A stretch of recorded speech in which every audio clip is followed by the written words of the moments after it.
Thank you. Here we go. So that's me. So hi. What I'm going to really do for the next kind of 25 minutes or so, I'm going to start you off with a little bit of a journey, a little bit of my journey actually, a little bit of a story about when I kind of hit my own phase of burnout and what happened. I then want you to I want to get all of you into a point, if you've not been there before, of starting to really feel what burnout feels like. Then I'm going to pick you up, and then I'm going to give you some kind of weird, wacky, and wonderful little tips to kind of help you avoid burnout, as we've kind of got here, how to watch for burnout before it's too late. And what I'm not going to do, I haven't got any statistics for you today. I think, as we've said, some of this is really speaking for itself. When we look at stress in the workplace, when we're talking to people, how are you feeling? Sometimes, those of us that have got this fixed smile on our face, but are, kind of like really struggling inside, but like, yeah, I'm fine. And actually, sometimes it's those people that are experiencing the burnout and are really close to the crash. So I want to kind of talk to you a little bit about some of that as well as we go forward. So once upon a time, if it works, here we go. Is it coming? Once upon a time, there was me. Okay? And what I did, so a bit about me, I was 20 years within HR. I started off within the John Lewis Partnership, started with Waitrose, went into John Lewis, then went into a variety of kind of leadership development roles. I wasn't sure if I wanted to stay in kind of generalist HR or go into much more of the leadership development space. But I hugely progressed my career. So from 2004 up until 2014, during that 10-year period, I had 9 promotions, had gone from a salary of £28,000 up to a salary of £120,000, and went from managing a team of 4, managing up to a team of 44. I did that at the same time as having twin sons. And totally unexpected, and when people say, you can't fall pregnant unexpectedly, like I did everything to stop falling pregnant. Literally, well, I say almost everything, but took all of the precautions that I possibly could. But had twin sons at the age of 20.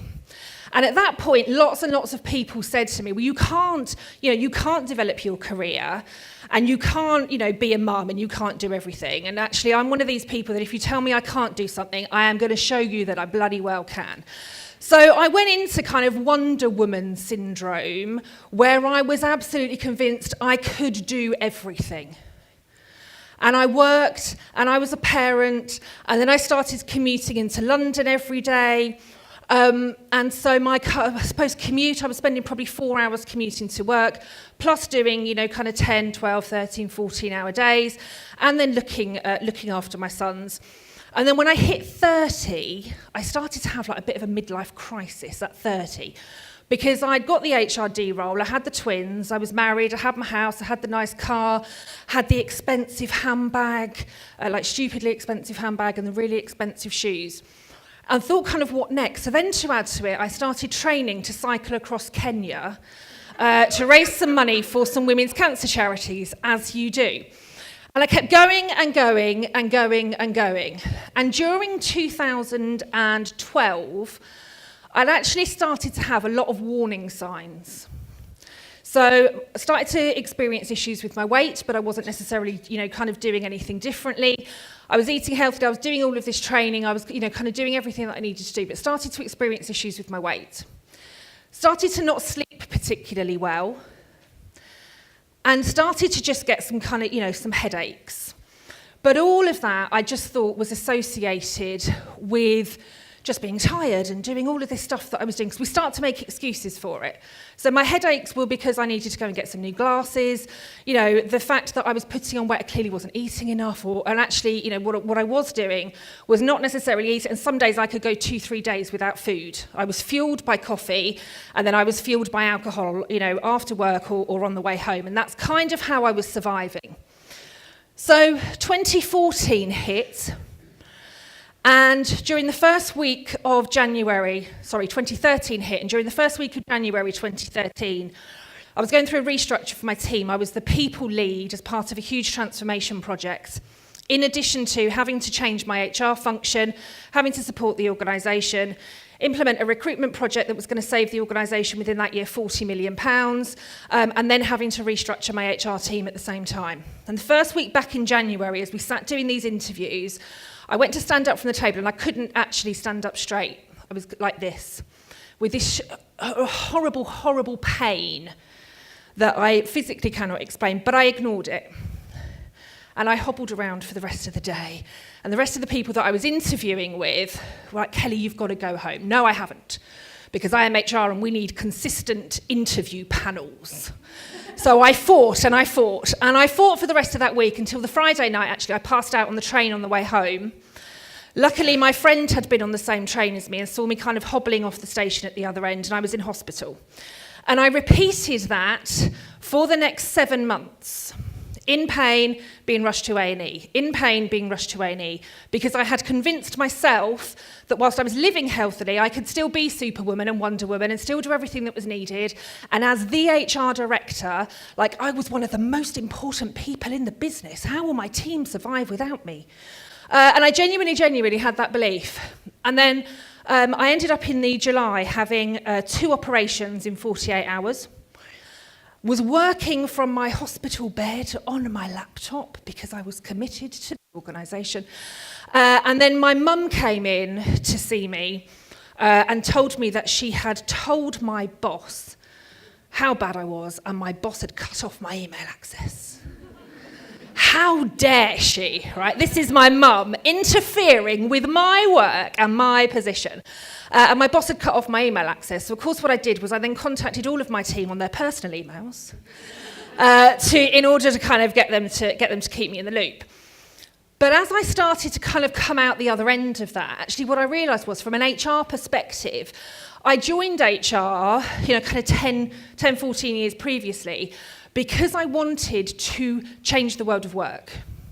And I joined HR because I wanted to stop people going through what I kind of call this Monday to Friday dying syndrome, which kind of starts on the Sunday night, doesn't it? We don't sleep on Sunday because we've got work on Monday, and oh my God, like, it's so awful. We go into work on Monday, everyone's like, hi, did you have a good weekend? Yeah. Well, long enough. Okay. How are you today? Well, it's Monday. Okay. So we kind of carry on like that. Tuesday, we're a little bit more engaged, so we want to have a few more conversations with people. Wednesday comes, the whole world of social media tells us it's hump day and what an awful day this is that we've kind of got to go through. Thursday hits and we start like, what are you doing at the weekend? Got to get some work done because I've done nothing for the last 3 days because I've been moaning about the rest of the week. Friday hits and it's like, woohoo, weekend, what are you up to?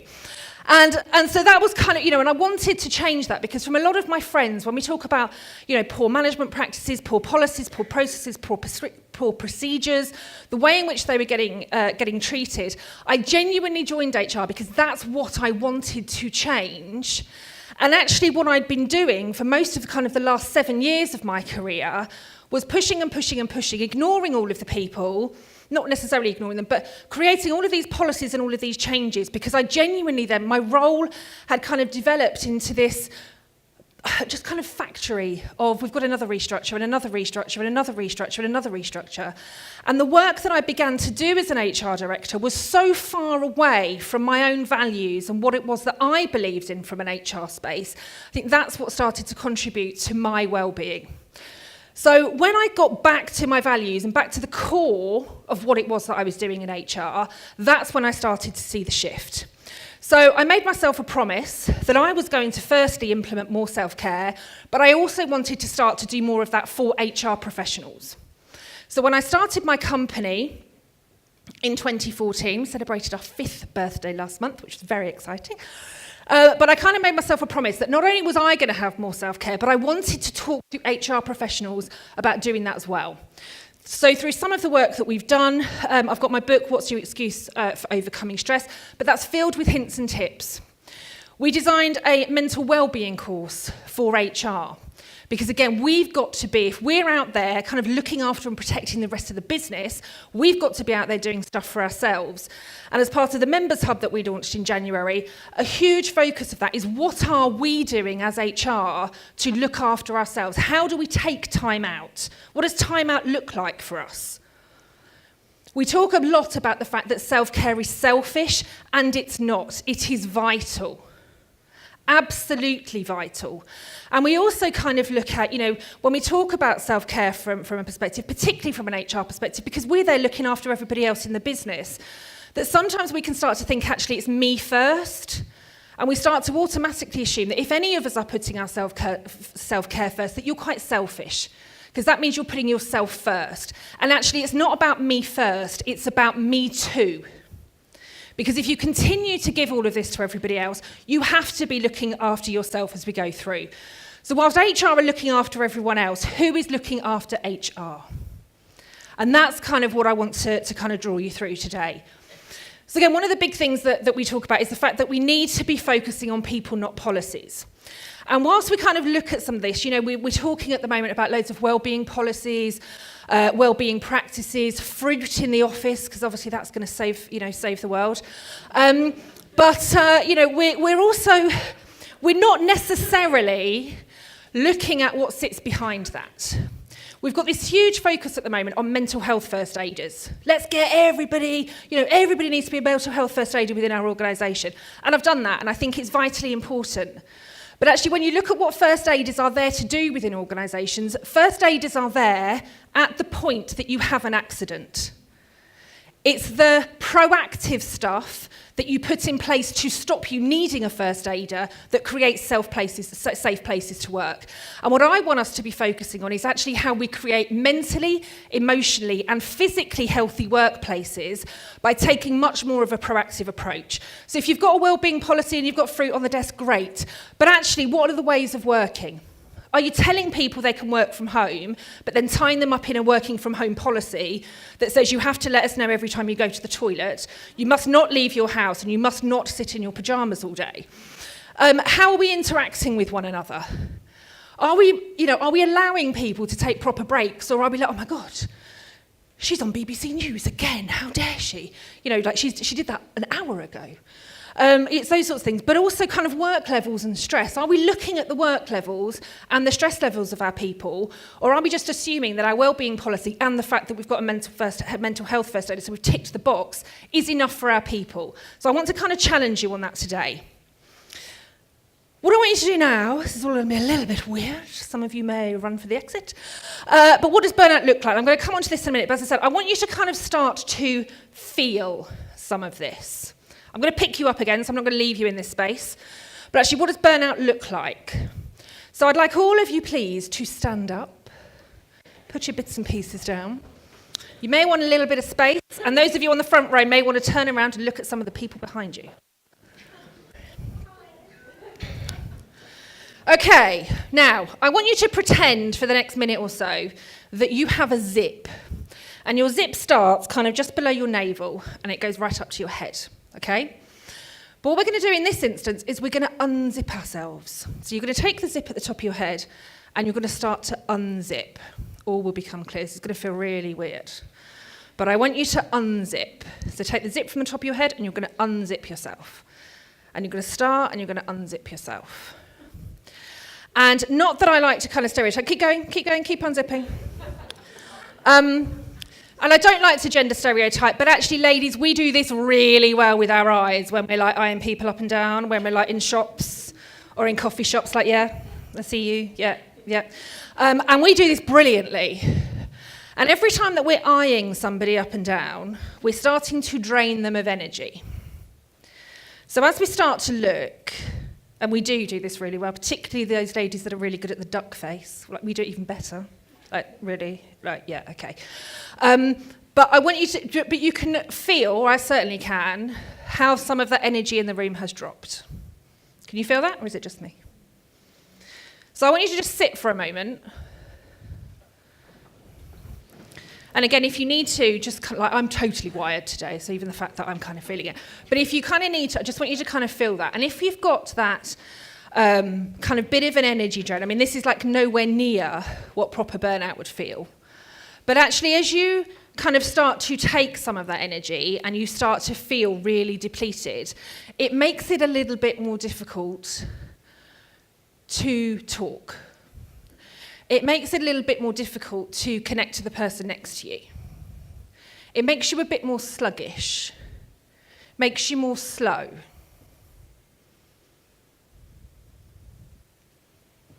You start to kind of think and process more because actually, did that just happen? I'm overthinking. Anxiety levels can really, really start to increase. And if you stay in this kind of unzipped energy space for too long, actually not only will this kind of add to stress, but it will then also start to lead to some anxiety. Oh my God, they've just looked at me. Am I going to get sacked? Have I done something wrong? Should I not have said that in that meeting?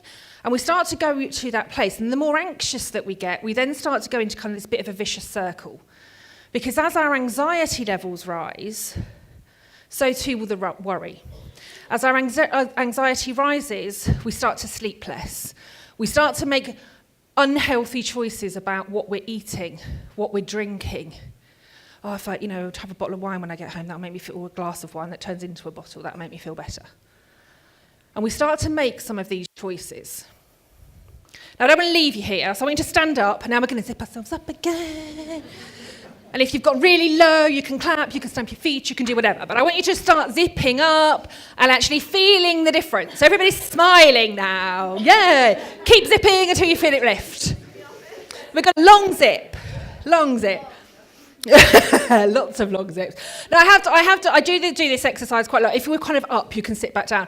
But I do this quite a lot. And actually Deborah, who obviously kicked off the event today with a keynote, I kind of went through the zipping up technique with her. And the first time I saw Deborah after her talk this morning, she was like, was I zipped up enough? I was like, yes, you were. And it's something you do. So, you can use this technique, and I'll kind of come on to it in a moment. Before meetings, anytime I've walked into kind of deliver a keynote before, and the energy in the room was on the floor. And I'm like, I don't think I could do anything to lift this audience. So I had to go, I ran into the ladies' loos, and I'm like this in the mirror beforehand. So I thought if I lifted my own energy first, I would be able to lift the room, and it worked. So that's kind of one of the little techniques that we go through. But as I said, when we're kind of in that low point, what we start to do is we start to overcompensate. We start to want to people please, because actually if we're doing everything we possibly can to keep everybody around us happy, then that's going to mean that we're doing something meaningful, and it'll add us some value, and it's not going to stress us out, and all of those sorts of things. We can start to withdraw. And we can start to withdraw from people, we can start to withdraw from tasks, we can start to withdraw from some of our activities. If you go to the gym a lot and then actually, no, I can't be bothered to go to the gym. Or any of those things, if maybe you love photography, and then all of a sudden you just can't be bothered to pick your camera up. You start to withdraw from the things that you used to really enjoy doing. But because you're now overcompensating and people-pleasing, you also maybe start to make some kind of mistakes and errors as you go through, which then will lead to the stress and anxiety, because if somebody then questions you on any of those things, you then automatically again think you're failing. You've got to do something about it, so you start overcompensating a bit more, and again, you end up in another really vicious cycle as we kind of go through, which will again not allow us to get back to a place of feeling kind of energized, when actually we're getting closer and closer to burnout. We're going kind of further down this hole, and we start to try too hard. We just try too hard with everything that we're doing because we want to overcompensate. We want to people please. We want to do all of these things, and we just start to dip further and further down. So we crash. So what do we do to get back up? I've given you all the doom and gloom. What are we going to do to get back up? And as I said, some of the things that we do as an organisation, some of the stuff that I do, including zipping up, as I'm sure you've seen, is a little bit different. So some of the things that I'm going to go through with you now are a little bit different. So one of the first things that we can do to prevent burnout. Now, I learnt this technique, I think, 2012 probably, when I was doing a study around tribal leadership. And one of the things that they taught us was to earn our leadership. Now, actually, tribal leadership really had absolutely nothing to do with well-being, but you'd be surprised. In order for us to lead and be effective leaders and do everything that we need to do, we need to be doing these things to help us prevent burnout. So the E is about us exercising. Now, this doesn't mean you have to go off and train for a marathon like I'm stupidly doing at the moment. It could be a gentle walk. It could be using stairs instead of lifts. It could be spinning. It could be whatever it is that you want to do. I also do lots of yoga. It could be yoga. It could be Pilates, boxing, weights, whatever it is that you want to do, but keep moving. And even if you're at your desk, we've just started, again, kind of within our offices, putting in standing desks. So again, if you want to keep moving throughout the course of the day, put standing desks in. So anything that allows you to keep moving, anything that allows you to kind of increase those movement levels and really help you with your exercise. A is then about attitude. So how do you feel? What kind of words are you saying? If somebody comes up to you on a Monday morning like, how are you? Oh, no, it's Monday. Actually, how does that make your colleague think, particularly if they're bouncing up to you because they've had an amazing weekend or they're really looking forward to something that's happening today, and you're just like, oh, yeah, like Monday. You're actually stealing that energy from them. I said I do kind of yoga. I go to a class on Saturday mornings, and this year we're having like a word of the week, which is also really lovely. But actually, this year's word, it's a Sanskrit word called asteya, and what that means is to steal. And kind of the way that our yoga instructor was talking about it is it's not, kind of not stealing your bread and milk when you go to the supermarket next, but actually it is about kind of what we're doing for other people around us. So if you're stealing somebody else's energy who's bounding up to you to be kind of really happy, actually in terms of asteya, you're stealing that from them. So if somebody is really energetic, not to say you have to fake it, but again, just be really careful that you're not stealing stuff off them. Are you stealing their time? Are you stealing their energy? Are you stealing some of their attitude? Or actually, can you give them something that's going to improve their attitude? Just maybe kind of think about that one. In terms of R, now this is about your rejuvenation. Now this can be anything that re-energizes you. Some of you may not believe it, maybe 99% of you, those that know me will know slightly different, but I am actually a total introvert. And so my rejuvenation actually involves me having alone time. Now, whether that's reading, listening to music, walking, writing, shutting myself in a dark room, whatever it is that I need to do, my rejuvenation is about having that alone time. I love doing these kind of talks. I love interacting with people. I love all of this sort of stuff. But I will be absolutely knackered by the time I get up tomorrow morning. Today I'll feel really energized and I'll be really buzzed and I probably won't sleep properly because the energy is going to be right up here, but tomorrow I will be exhausted, and tomorrow I have planned my downtime because I know today is going to exhaust me. Now, if you're an extrovert or if you've whatever it is that you kind of do, actually if you do rejuvenate by being around people, then spend time with being around people. But what I kind of said earlier about withdrawal, if you are then withdrawing from some of those activities that help you to rejuvenate, they're going to be vitally important in helping you stop, like preventing this burnout. Whereas actually a lot of the time what we do is we think, oh, look, I'm knackered, I really can't be bothered. So we stop doing these things that help us to rejuvenate, where actually we need to be doing more of them. And then N is then about nutrition. Now, this isn't like you all have to go on a diet, but actually, are you fueling your body with the right food that energizes you? Or are you eating things that cause you to feel sluggish? And there's loads and loads of studies about this, aren't there? But actually, kind of what you eat at lunchtime can then help, it can have an impact on how you feel in the afternoon. Or if you're, living off coffee and cake or whatever in the morning, you're likely to have kind of a bit of sugar burn at 3 o'clock in the afternoon. Whereas actually, if you're maintaining nutritional food all day, that can help in terms of your exercise. In terms of your energy levels. Now, what I noticed around this, for me, in terms of earning my leadership, I have patterns of these. If I don't exercise in the morning, I'm likely to make worse choices about my food. I then start to feel sluggish, so I don't want to do anything that rejuvenates me. And then by the evening, when my other half wants to have a conversation with me, I don't want to talk to him. Don't do anything. So you can start to have these patterns. So for me, I have to do my exercise first thing in the morning because that's what gets me going. That's what really gets my energy levels increased. And then I make better choices throughout the course of the day.